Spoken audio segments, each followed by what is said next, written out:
नमस्ते दोस्तों। आज मैं आपको स्टीव जॉब्स की कहानी सुनाने जा रहा हूँ। ये शब्द स्टीव जॉब्स के हैं और मैं बस आपको इन्हें हिंदी में बता रहा हूँ ताकि हर कोई इसे समझ सके। लेकिन ध्यान रहे, ये शब्द मेरे नहीं हैं।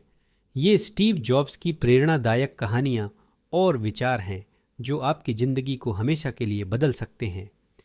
यह स्टीव जॉब्स का स्टैनफोर्ड यूनिवर्सिटी में 2005 का प्रसिद्ध भाषण है। इसमें उन्होंने अपने जीवन की 3 महत्वपूर्ण कहानियों को साझा किया: डॉट्स को जोड़ने, प्यार और हानि, और मृत्यु की अनिवार्यता के बारे में।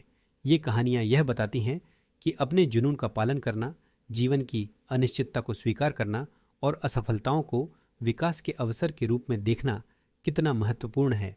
जॉब्स का संदेश यह है कि हमें अपने अंतर्ज्ञान पर भरोसा करना चाहिए, वह करना चाहिए जो हमसे प्रेम हो, और जीवन की चुनौतियों को आत्मखोज का अवसर मानना चाहिए। भाषण का समापन इस कालातीत सलाह के साथ होता है: भूखे रहो, मूर्ख बने रहो। अब मैं इसे हिंदी में अनुवाद करता हूँ। उन्होंने अपने जीवन की 3 महत्वपूर्ण कहानियों को साझा किया: डॉट्स को जोड़ने, प्यार और हानि, और मृत्यु की अनिवार्यता के बारे में। ये कहानियाँ यह बताती हैं कि अपने जुनून का पालन करना, जीवन की अनिश्चितता को स्वीकार करना और असफलताओं को विकास के अवसर के रूप में देखना कितना महत्वपूर्ण है। अब मैं इसे हिंदी में अनुवाद करता हूँ। मुझे आज आपके साथ यहाँ रहकर बहुत सम्मानित महसूस हो रहा है, जब आप दुनिया की सबसे बेहतरीन विश्वविद्यालयों में से एक से स्नातक कर रहे हैं। मैंने कभी कॉलेज से स्नातक नहीं किया। सच कहूँ तो यह कॉलेज के स्नातक समारोह के सबसे करीब है जितना मैं कभी आया हूँ। आज मैं आपको अपनी ज़िंदगी की 3 कहानियाँ बताना चाहता हूँ। बस इतना ही, कोई बड़ी बात नहीं, सिर्फ 3 कहानियाँ। पहली कहानी है डॉट्स को जोड़ने के बारे में। मैंने रीड कॉलेज से 6 महीने बाद ही पढ़ाई छोड़ दी, लेकिन उसके बाद लगभग 18 महीने तक ड्रॉप इन के रूप में रहा, इससे पहले कि मैंने पूरी तरह से छोड़ दिया। तो मैंने पढ़ाई क्यों छोड़ी? यह कहानी मेरे पैदा होने से पहले शुरू हुई। मेरी जैविक माँ एक युवा, अविवाहित कॉलेज ग्रेजुएट स्टूडेंट थीं और उन्होंने मुझे गोद देने का फैसला किया। वह इस बात को लेकर बहुत दृढ़ थीं कि मुझे कॉलेज ग्रेजुएट्स द्वारा गोद लिया जाए। इसीलिए सब कुछ पहले से तय था कि मुझे जन्म के बाद एक वकील और उनकी पत्नी द्वारा गोद लिया जाएगा। लेकिन जब मैं पैदा हुआ तो उन्होंने आखिरी क्षण में यह फैसला किया कि वे एक लड़की चाहते हैं। इसलिए मेरे माता पिता, जो वेटिंग लिस्ट में थे, को आधी रात को फ़ोन आया: हमारे पास एक अप्रत्याशित लड़का बच्चा है, क्या आप उसे लेना चाहेंगे? उन्होंने कहा, बिल्कुल। बाद में मेरी जैविक माँ को पता चला कि मेरी माँ ने कभी कॉलेज से स्नातक नहीं किया था और मेरे पिता ने कभी हाई स्कूल भी पूरा नहीं किया था। उन्होंने अंतिम गोदनामा साइन करने से मना कर दिया। कुछ महीनों बाद ही उन्होंने यह शर्त पर साइन किया कि मेरे माता पिता मुझे कॉलेज भेजने का वादा करेंगे, और 17 साल बाद मैं कॉलेज गया। लेकिन मैंने मासूमियत से एक ऐसा कॉलेज चुना जो लगभग स्टैनफोर्ड जितना महंगा था, और मेरे कामकाजी वर्ग के माता पिता की सारी बचत मेरी कॉलेज की फीस पर खर्च हो रही थी। 6 महीने बाद मुझे इसमें कोई मूल्य नज़र नहीं आया। मुझे अपने जीवन में क्या करना है, इस बात का कोई अंदाज़ा नहीं था, और मुझे नहीं पता था कि कॉलेज मेरी मदद कैसे करेगा। और यहाँ मैं अपने माता पिता की सारी जीवन भर की बचत खर्च कर रहा था। इसीलिए मैंने पढ़ाई छोड़ने का फैसला किया और भरोसा किया कि सब ठीक हो जाएगा। उस समय यह काफ़ी डरावना था, लेकिन पीछे मुड़कर देखता हूँ तो यह मेरे द्वारा लिए गए सबसे अच्छे फैसलों में से एक था। मैंने जैसे ही पढ़ाई छोड़ी, मैं उन आवश्यक कक्षाओं को छोड़ सकता था जो मुझे रुचिकर नहीं थीं, और उन कक्षाओं में शामिल हो सकता था जो मुझे आकर्षित करती थीं। यह सब इतना रोमांटिक नहीं था। मेरे पास कोई डॉर्म रूम नहीं था, इसलिए मैं दोस्तों के कमरों के फर्श पर सोता था, कोक की बोतलों को 5 सेंट जमा के लिए लौटाकर खाना खरीदता था, और हर रविवार की रात को 7 मील पैदल चलकर हरे कृष्णा मंदिर में एक अच्छा भोजन पाने के लिए जाता था। मुझे यह सब पसंद था, और जो कुछ भी मैंने अपनी जिज्ञासा और अंतर्ज्ञान का पालन करते हुए पाया, वह बाद में मेरे लिए अनमोल साबित हुआ। मैं आपको एक उदाहरण देता हूँ। उस समय रीड कॉलेज में शायद देश में सबसे अच्छा सुलेख शिक्षण होता था। पूरे परिसर में हर पोस्टर, हर दराज का लेबल सुलेख में लिखा होता था। चूंकि मैंने पढ़ाई छोड़ दी थी और मुझे सामान्य कक्षाएं नहीं लेनी थीं, इसीलिए मैंने सुलेख की कक्षा लेने का फैसला किया। मैंने सेरिफ और सैंस सेरिफ टाइपफेस के बारे में, अलग अलग अक्षरों के बीच की दूरी को कैसे बदलते हैं और बेहतरीन टाइपोग्राफी को क्या बेहतरीन बनाता है, इसके बारे में सीखा। यह सुंदर, ऐतिहासिक और कलात्मक रूप से सूक्ष्म था, जिसे विज्ञान पकड़ नहीं सकता, और मुझे यह आकर्षक लगा। इन सब का मेरे जीवन में कोई व्यावहारिक उपयोग नहीं था, लेकिन 10 साल बाद जब हम पहला मैकिन्टोश कंप्यूटर डिजाइन कर रहे थे, तब यह सब वापस आ गया। हमने इसे मैक में डिजाइन किया। यह पहला कंप्यूटर था जिसमें खूबसूरत टाइपोग्राफी थी। अगर मैंने उस एक कक्षा में हिस्सा नहीं लिया होता तो शायद मैक के पास कई प्रकार के टाइपफेस या प्रोपोर्शनली स्पेस्ड फ़ॉन्ट नहीं होते, और चूंकि विंडोज़ ने मैक की नकल की, इसलिए यह संभव है कि किसी भी व्यक्तिगत कंप्यूटर में वे नहीं होते। अगर मैंने पढ़ाई नहीं छोड़ी होती तो शायद मैं उस सुलेख की कक्षा में शामिल नहीं हुआ होता, और शायद व्यक्तिगत कंप्यूटरों में वह सुंदर टाइपोग्राफी नहीं होती जो आज है। बेशक यह असंभव था कि जब मैं कॉलेज में था तब भविष्य को देखते हुए डॉट्स को जोड़ सकूं, लेकिन 10 साल बाद पीछे मुड़कर देखना बहुत स्पष्ट था। फिर से आप भविष्य की ओर देखते हुए डॉट्स को नहीं जोड़ सकते, आप केवल पीछे मुड़कर उन्हें जोड़ सकते हैं। इसीलिए आपको भरोसा करना होगा कि डॉट्स आपके भविष्य में किसी तरह से जुड़ेंगे। आपको किसी चीज पर भरोसा करना होगा, अपनी हिम्मत, भाग्य, जीवन, कर्म, कुछ भी। इस दृष्टिकोण ने मुझे कभी निराश नहीं किया और इसने मेरे जीवन में सभी फर्क पैदा किया है। आपका बहुत बहुत धन्यवाद। यह भाषण स्टीव जॉब्स के जीवन के उतार चढ़ाव और उनसे सीखे गए सबक को बेहतरीन ढंग से प्रस्तुत करता है। मेरी दूसरी कहानी प्यार और खोने के बारे में है।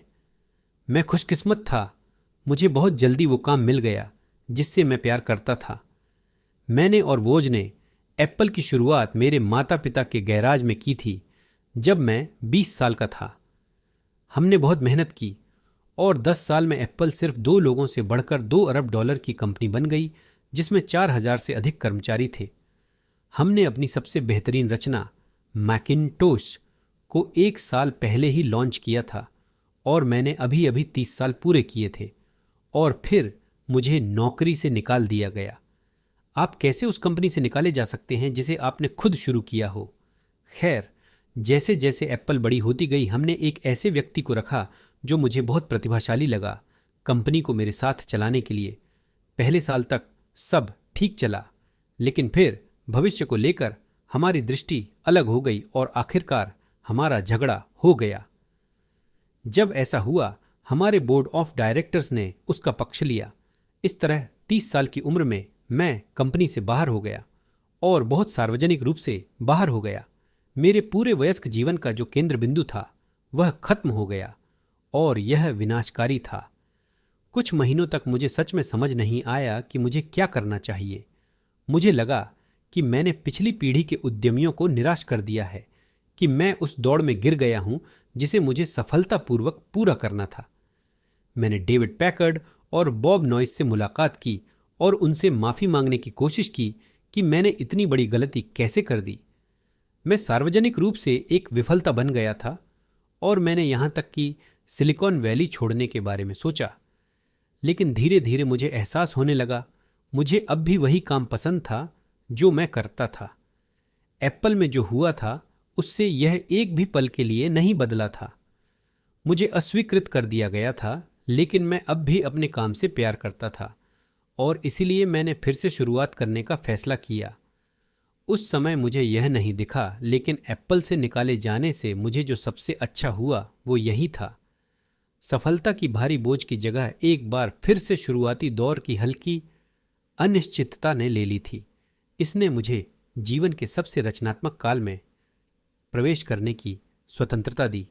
अगले 5 सालों में मैंने एक कंपनी शुरू की जिसका नाम नेक्स्ट था, और एक और कंपनी जिसका नाम पिक्सर था, और एक अद्भुत महिला से प्यार किया जो बाद में मेरी पत्नी बनी। पिक्सर ने दुनिया की पहली कंप्यूटर एनिमेटेड फीचर फिल्म बनाई, टॉय स्टोरी, और अब यह दुनिया का सबसे सफल एनिमेशन स्टूडियो है। आश्चर्यजनक रूप से एप्पल ने नेक्स्ट को खरीद लिया और मैं एप्पल वापस आ गया और हमने नेक्स्ट में जो तकनीक विकसित की थी वह अब एप्पल के पुनरुत्थान का मुख्य हिस्सा है और लॉरीन और मैं अब एक सुंदर परिवार के साथ खुशहाल जीवन जी रहे हैं। मुझे पूरा यकीन है कि यह सब कुछ कभी नहीं होता अगर मुझे एप्पल से नहीं निकाला गया होता। यह बहुत ही कड़वी दवाई थी, लेकिन शायद मरीज को इसकी ज़रूरत थी। कभी कभी जीवन आपको सिर में ईंट से मारता है, फिर भी विश्वास मत खोइए। मुझे यकीन है कि जो चीज़ मुझे चलाए रखी वह यह थी कि मुझे वही काम पसंद था जो मैं कर रहा था। आपको अपना वह काम ढूंढना होगा जिससे आप प्यार करते हैं, और यह आपके काम के लिए उतना ही सच है जितना आपके प्रेमी के लिए। आपका काम आपके जीवन का एक बड़ा हिस्सा भरने वाला है और सच्चे तौर पर संतुष्ट होने का एक ही तरीका है, वही काम करें जिसे आप महान मानते हैं। और महान काम करने का एकमात्र तरीका यह है कि आप अपने काम से प्यार करें। अगर आपने अभी तक इसे नहीं पाया है तो खोजते रहिए, समझौता मत कीजिए। दिल के मामलों में जैसे आपको सही व्यक्ति मिलते ही पता चल जाएगा, वैसे ही काम का सही क्षेत्र मिलते ही आपको एहसास हो जाएगा। और किसी भी महान रिश्ते की तरह यह सालों के साथ बेहतर और बेहतर होता जाएगा। तो खोजते रहिए, समझौता मत कीजिए। मेरी तीसरी कहानी मृत्यु के बारे में है।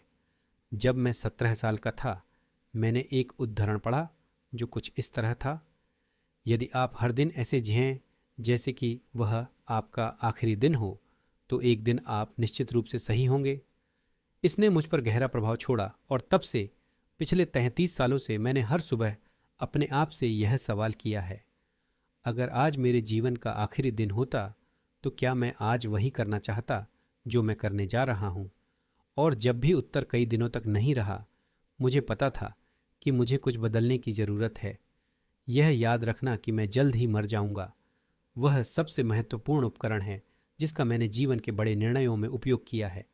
क्योंकि लगभग हर चीज़, सभी बाहरी उम्मीदें, सारा गर्व, असफलता या अपमान का सारा डर, ये सब मौत के सामने खत्म हो जाते हैं और केवल वही रह जाता है जो वास्तव में महत्वपूर्ण है।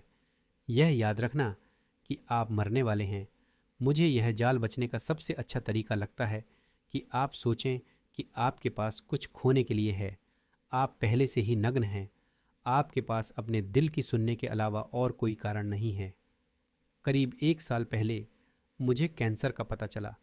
सुबह 7:30 पर मेरा स्कैन हुआ और इसमें मेरे अग्न्याशय में एक ट्यूमर साफ दिखाई दे रहा था।